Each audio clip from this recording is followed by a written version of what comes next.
Welcome back to the SA Weekly Talk Show here. Mike Callahan with co-host Cody Owen, as always, coming back to you at 1 p.m. Eastern, 12 p.m. Central. Special guest today, Shawn Day of Blue Skies Admin Services. Going to be diving in and talking all things recruiting employees and how the recruiting game has probably changed here during the COVID times, and how some of the practices of recruiting have either changed or pivoted a little bit during this new time to actually go out and get employees. And I know, Shawn, really appreciate you coming on here, but give you a sec to kind of introduce yourself. But I think one thing that we all can agree upon, being in the service industry right now, is hiring and going out and recruiting employees, whether it was lawn care, home cleaning, pressure washing, soft washing businesses, was not an easy thing pre-COVID. And now there's some extra layers of complexity. So, Shawn, if people have never met you, if you don't mind, just give us a little background on how you cut your teeth in the service industry and, came to market with Blue Skies Admin Services.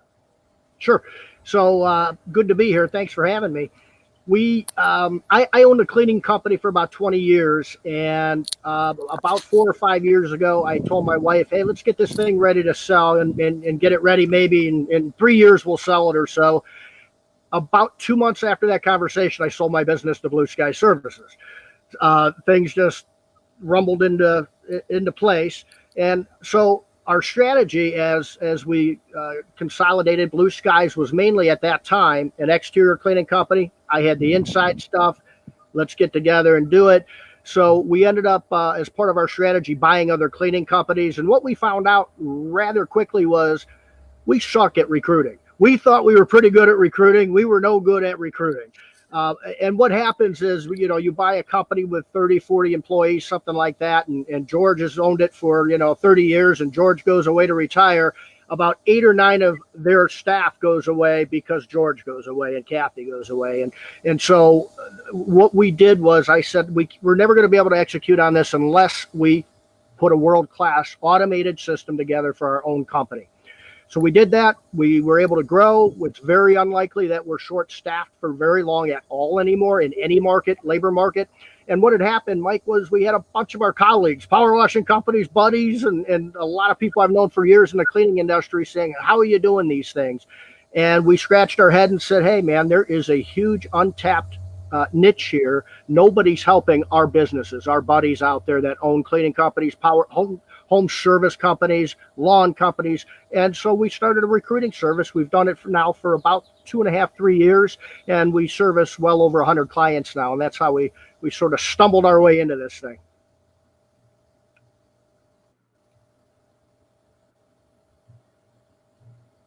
So Cody, you're moving, Mike's not. yeah, we might have lost Mike for a second there. So when you guys realized that you had this problem of like, oh man, we are not actually great at recruiting, what were the first big hurdles that you guys had to jump over to make that work? I think the first thing that I envisioned was getting it automated, because when you recruit, we call it blue collar. I've got a Facebook group called Blue Collar Recruiting. We go live every Thursday night at 9 p.m. Eastern, and we talk about those things, to your point, Cody. And the thing was, it needs to be automated because in our industries, we hire quickly. We have high turnover. It's not like hiring a nurse that's going to be around for 10 years and it takes forever to go find and qualify somebody. We got to move fast. If you have to move fast, and in the power washing game, it's $100,000 that one employee can bring in revenue. You don't want to be waiting to get a power washer. So automation was probably the first thing that I wanted to dig into. And then the other thing was, how the hell do we pre-screen these people properly? And I think there's 3 parts to it: job description and application flow.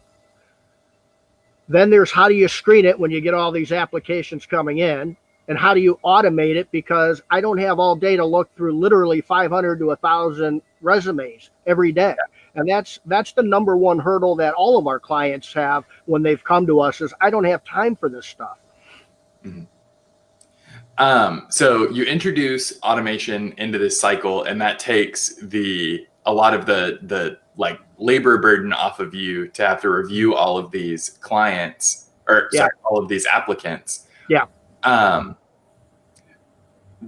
so a lot of the things that I hear in recruiting, and you probably have a way to weed this out. There are a lot of people who will apply and like look good on paper and then don't show up to the interview. Oh yeah. The no shows. Yes. Yeah. Do you have an explanation for these no shows? What are they? I'm very data driven. I'm very like E-Myth, Michael Gerber stuff. And so we've got some data behind that actually. I think it's never going to stop or go away, number one, especially if you're finding A employees, because they're smart people and they're probably going to interview 3 or 4 different places. So that's tough. So here's the data. If somebody reaches out to you to set up an interview and you've already screened them and they're ready to interview, or you reach out to them, if you do not set that interview up within 24 hours or less, you've got a 67% chance that that's going to be a no-show. Dang. And is the theory that they found something else? Yeah, that they've already found something else, or the boss has said, hey, you know what? I want to keep you. I'll give you that raise. Please just don't go. There's, so there's a variety of things like that happen. And you have to keep in mind, when you're out recruiting, you see that pipeline and you see that person coming through, but that person's probably talked to 3 other business owners a week or 2 prior to you. And maybe the boss is struggling to figure out if they want to keep that person and give them that raise to stay. And then the other piece of data to answer your question too is, so let's say that you do set up that interview within 24 hours or less and schedule it. If you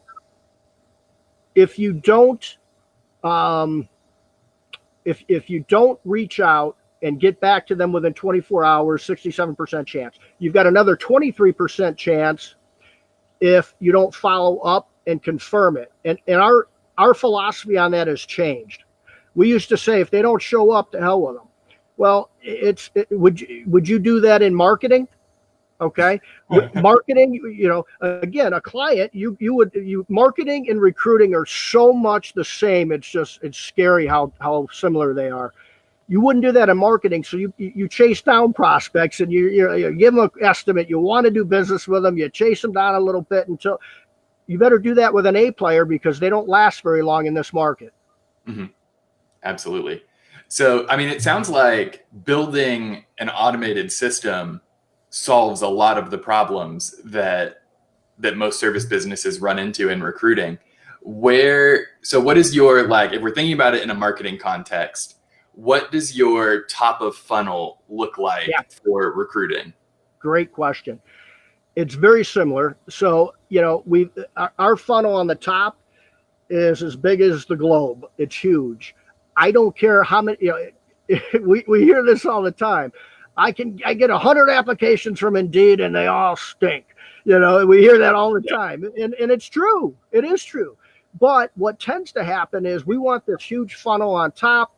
A big mistake that we used to do is we used to pre-screen in the job description. And we found that to be a big no-no. And here's what would happen. We would have something, in general, if you do this, you're in trouble. If you don't do that, you better do this. They're looking at this job description going, there's no way I want to apply to the. So you don't want to pre-screen the living daylights out of them during the job description. That's a big mistake. I don't care if there's 10,000 applications, as long as it's automated, our system will find 2 or 3 out of, and the data is, we'll find about 3 to 4 out of every 100 to interview. And then out of that, we'll probably hire 2. Wow. Yeah. Yeah. So you definitely need to have something screening those applicants for you. Yeah, for sure. Yeah. So let's look at those kind of winnow points in our funnel here. Okay. So we're trying to bring in as many people as possible. We're not trying to scare them off at the very beginning. We're reeling them in. And then, so you get a certain number of people fill out the application at that point. They've converted to so I work in digital marketing. That's my whole job. So I'm going to continue talking about it in these terms. So then we're hitting kind of our middle of funnel where they've given us information. And what is your criteria to flip someone from, okay, this was an applicant. What separates them to someone you want to interview? Sure. So once they get in as an applicant, what we have set up is we've got very industry specific questions, which is our online application. Mm-hmm. And at the end of it, about 23% start it and never finish it because it does take a little bit of time, and that's okay. We want people that are serious about the job. Mm-hmm. And what happens is when they do our online application and hit submit, it automatically gives us a score. So when we start our day or we go in there at night, there's going to be a bunch of applicants and there's going to be scores that are green, yellow, red. And based on the way they answered the questions, if they're if they're below our minimum criteria or our minimum score, and this is in the middle of the funnel now, mm-hmm. they basically get an email that says, thank you very much, go away. Much more professional than that, but that's what it says. Yeah. The ones that are above that, we're not done there. We take them on and have them do an assessment, a personality assessment. So step one is industry specific questions. And if they make it that and they pass that, then they have to do personality assessments. And they're scored on that as well. So we take a sort of a combination type of score of that, and we then start to review the resume. So there's all these pre-screening things that we do in the middle of the funnel before they drip down. Yeah. So then it sounds like this personality assessment that gets you that like composite score is what's flipping to the final, like to pull them into the bottom of the funnel. So what I remember like taking some of these quizzes when I was, like high school, early college, applying to work at bigger companies to do like retail or, stuff like that. Like companies use those.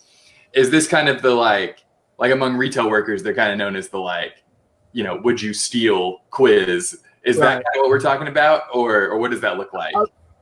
A little bit. I'll give you the title of a few of them. Mm-hmm. So there's a couple personality assessments we use, and one is level of optimism. How optimistic is the person? Mm-hmm. Integrity, which touches on stealing and things of that nature. So we want honest people that are positive. And we feel at that point, we could pretty much mold anybody into being, with training, into being a good technician or office manager or whatever it is. But we go further. One of my favorites is emotional stability. So let's face it, we in most of the industries we touch on in our cleaning businesses around the country, our Blue Skies cleaning businesses, we're not hiring people that are making, driving Porsches and have 50 grand in their savings account and those sort of things. We all have problems, which is fine. We want to make sure that you're stable enough, emotionally stable enough to come in and handle the stress of the job. That's really what that's all about. And then there's a couple others that we use. Conscientious, in other words, do we have to babysit you? That type of thing. We don't like babysitting employees once we get them trained. So there's a lot of that type of thing that we look for in those personality assessments. And if you've got time and you want me to, I can touch on some of those industry specific questions too. I think those are really what was a game changer for us. Oh, yeah. Let's dive into those. Everybody knows what's going on with Mike real quick. He sent me a message that he is locked out of the tool that we're using. So he can see and hear us, but he can't get in for some reason. So it will just be you and I, Shawn. We'll carry the day. No problem. Hey, Mike, if you're able to hear me, text Cody a question if you got any questions, man. There you go. Yeah, I'll get that open on another screen. So let's see. We own some cleaning companies. So one of the questions we ask, and I'll give you two that you would think on the surface are reasonable things to be upset about. And so we set the table with these questions that we call the things that would upset you the most if you got this job. And we have three choices. You don't come up with your own. So you choose 1, 2, or 3, and we grade those. So remember, we score these automatically. So depending on how they answer, there's going to be a really good answer that we score well, an okay answer is average, and a really poor answer. So here's one of the questions. Out of these three things, what would upset you the most? The worst answer is this. There's somebody that is always late to work, never on time, and the owner or manager never does a thing about it. Okay. On the surface, that seems like something very reasonable to be upset about, because you're getting the kids out the door, you're trying to get to work, and you're never late, and you really work hard not to be late. Reasonable. Okay. Let me spew the data on it, because once we get emotion out of the stuff, we can really figure some things out. And the data, at least for Blue Sky Services and most of our clients, is that person, the common denominator with practically no exceptions, is your gossip king or queen or your drama king and queen. And if you think about it, I'm telling you, I'm going to be really upset depending on what somebody else either does or does not do. Okay. Thank you. I'd rather you just come to work and not worry about what Fred's doing. Maybe Fred came to me and, as the owner of the business, and said, hey, I just found out some really bad news about my son. You know, he's got this attention disorder, and I've got to go see a psychiatrist with him every morning for an hour. You know, I've been here for a couple of years. It won't, you know, it's only for a month. Is that okay, boss? Well, maybe they don't want to announce that to everybody in the office. So just mind your business, come to work. So that's a big deal. Another one I love, and I'll have one more for you. And again, on the surface, it seems very reasonable somebody would be upset about it, and it's this one. The worst answer out of the three that are going to upset you the most if you get this job: my paycheck is off by $20. My paycheck's off by $20. So you're going to tell me that you're going to be upset about that, and that's going to really steam you over if $20 is. Now, there's two things with that. One is, I never said that we underpaid you. What if we overpaid you? So the mindset of somebody, okay, that's number one, goes right to the negative. That boss, that owner, that company, they pit the employee and boss thing, which is a nightmare. But the other interesting thing about that is what my gut sort of tell me out of 20 some years of doing this is that I am convinced that good employees know they're good employees. I am even more convinced that bad employees know they're bad employees. Okay. What do we tell our good employees? Man, if I could clone you, I love you. Here's to take your spouse out to dinner on me. You're the best. I love it. They hear good things. Mm-hmm. What do we tell bad employees? Mrs. Jones is complaining about her windows or her lawn again. What's going on? You can't be late all the time. They hear that not just where they're at today. They've heard that all their lives probably. Okay.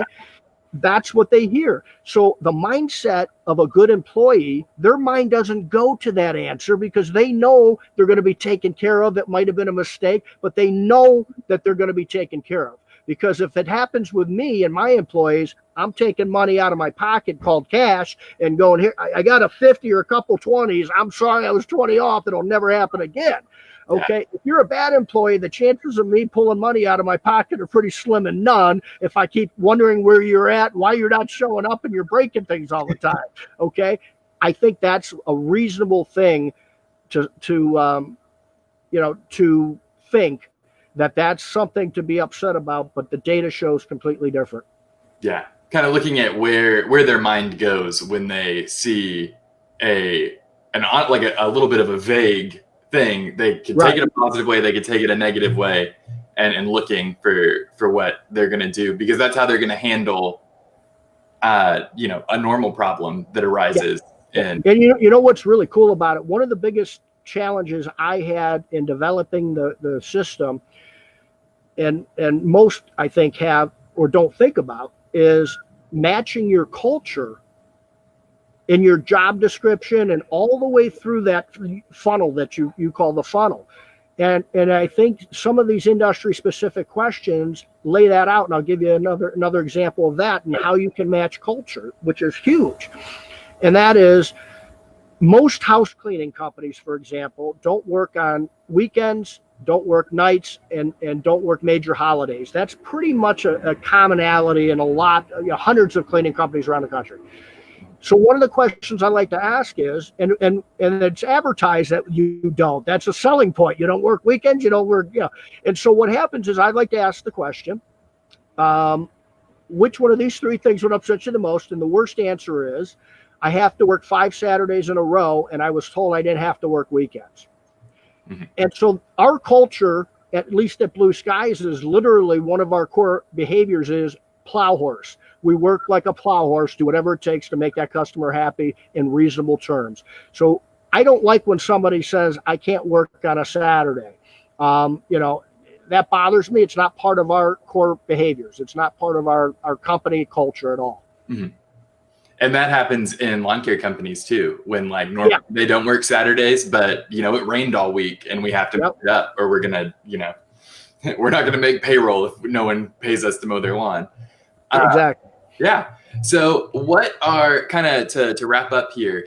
What are some of the big like aha moments that you wish you could have given yourself, 3 years sooner? I think probably being very careful on the job description is probably the one that really was a big change for us, because like I said, we were really screening people pretty hard in the job description.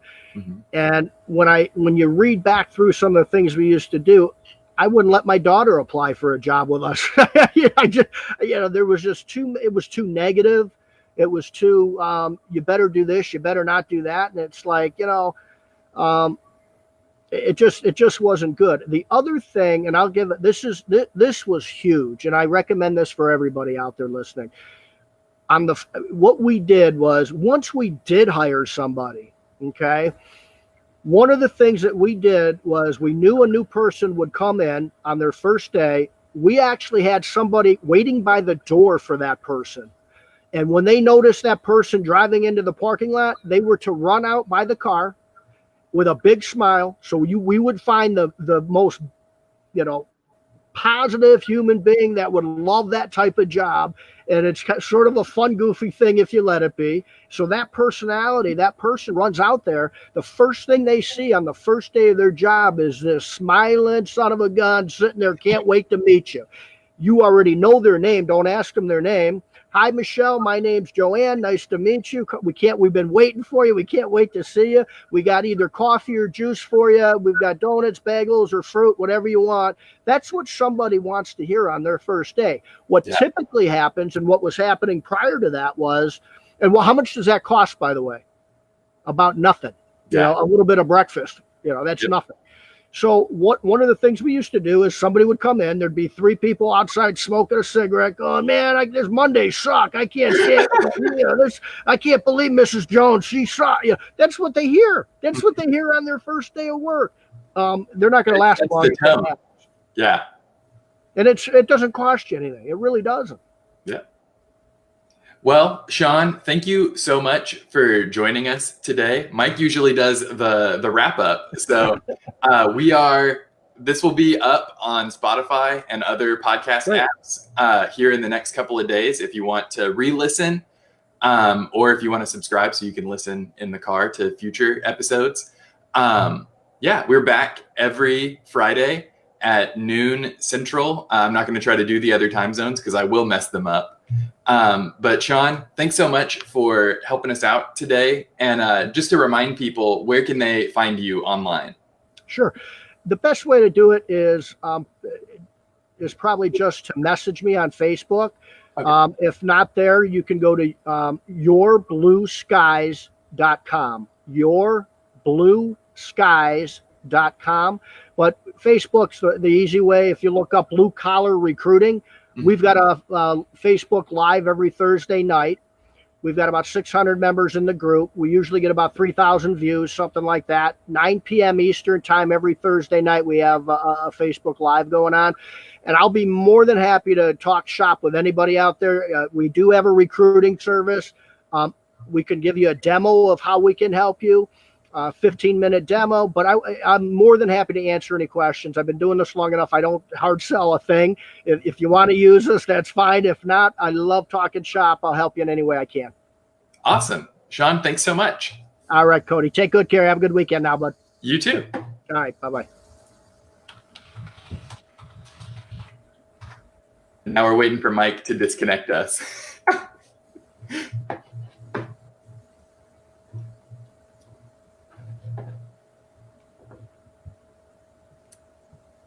I'm going to click off. Yeah, go ahead and click off. All right, bud. Take good care. You too.